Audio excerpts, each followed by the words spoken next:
Hello, I'm Michael. And I'm Seth. We're married. This is our prequel. You just dubbed it a pre-vacation. What'd you call it? Precation. Our precation. We had no plans to come to Big Bend until we were On the road already. halfway across the country here. So this is Big Bend National Park, and this is just a quick recap of what we did, kind of on a whim, and we think we knocked out some of the really cool stuff. So the first thing we did on the way in, which is worth noting, is a gas station, J&G service station. It's one of the only gas stations before you get to the park. Until you get to the park, where the gas is really expensive and probably a long line for it. Yeah. But they had amazing, as a good vegetarian option for amazing burritos, bean burritos, and egg and cheese.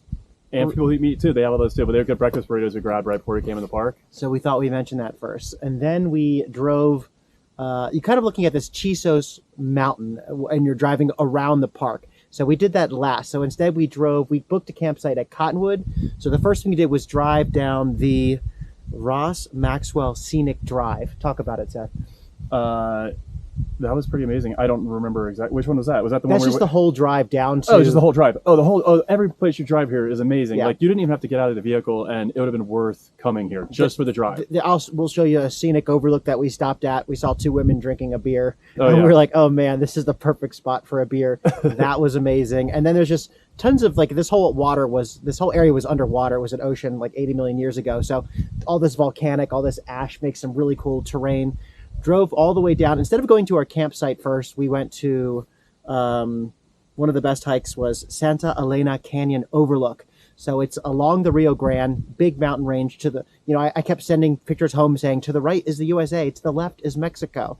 And we hiked that. It was about a mile and a half, about a mile and a quarter. It was pretty easy as far as hikes go, and it was absolutely beautiful. You get down right in the canyon, and you just have these sheer cliffs on either side of you.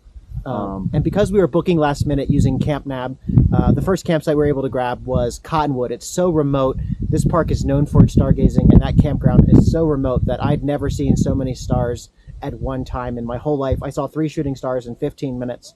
Pretty cool. I did not see them. Yeah. But the birds were really neat there too. Because the water and all the vegetation, there were tons of different birds, which is really, really cool. This park has so many different habitats inside of it, whether it's desert, canyons, springs, and that Rio Grande. So it just kind of lends itself to a lot of migratory birds, which is pretty cool.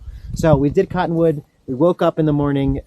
We did a bunch of work. And then we did Lower Burro Mesa. So during the summer, when this area gets a lot of rain, a lot of these... washes, or they turn into washes. Everything turns into washes. Everywhere. So there's an upper and lower. We did the lower, so you kind of walk a mile, about a half a mile to the bottom of what would be a waterfall, and the upper one would be from the top looking down. And that was a pretty easy hike too. Yeah, really easy hike. We spent all this time getting ready, putting all the sun stuff on, and getting the dog ready, and then we're like, oh, that was it, but still amazing. It was worth hopping out for. And then we drove to our next campground, which was harder to get, but we did 2 nights. Inside the Chisos Mountain at Chisos, which is where we are right now. Chisos Basin Campground. Chisos Basin Campground. Right. Which is where we are now.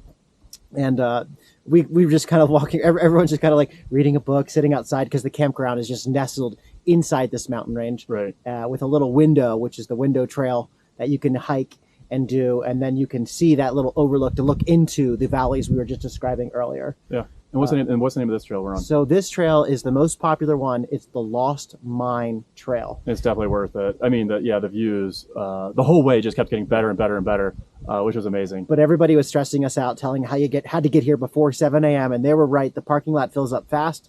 One trick we like to do with the truck camper is just wake up, throw the dog in the truck, drive right to the parking spot before the sun comes up. We were here probably 6:30. Maybe a little after. And then we have the parking spot, then we make our coffee, then we relax, do some work. And this is the Lost Mine Trail, and it is spectacular views. So what's your favorite part of the park so far? What do you think? Well, since we didn't really plan on coming here, I was kind of blown away by the size of how big the park is. Yeah. I was blown away by how beautiful it was versus how many people were here, since it's so far off the beaten path. We just saw a couple from Italy. I was shocked they made it out here. Yeah. But it's like a 7-hour drive from Austin.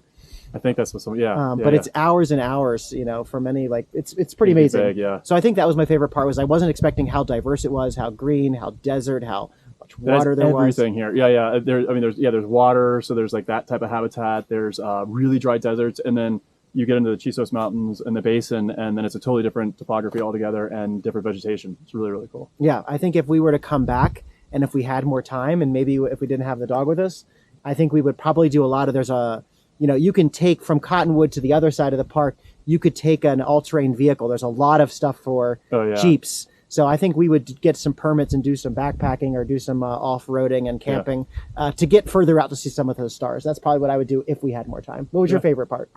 I would say, well, probably that first, what was it? When we were hiking I can't remember what it's called. The Santa Elena? Yeah, the Santa Elena, that canyon, getting into the overlooking the Rio was, I don't know, that was just really, really cool. But everything has been so amazing. Just the diversity of the park and how different everything is. One thing we forgot, we did the hot springs trail. Oh, yeah. Yeah, and one thing I would do again, because we got there and there were like 8 people sitting in this teeny little hot spring. It used to be a building, a structure. I forgot when. Pioneer time? No. Cal Western. But Western it just time? wasn't very much fun sitting in a hot spring with a bunch of random strangers. So I think if you could get up early, it's only a mile hike, and get out there early, that might be fun to sit in at sunrise in the hot spring. Agreed. Hope you guys enjoyed our quick little overview. Thanks.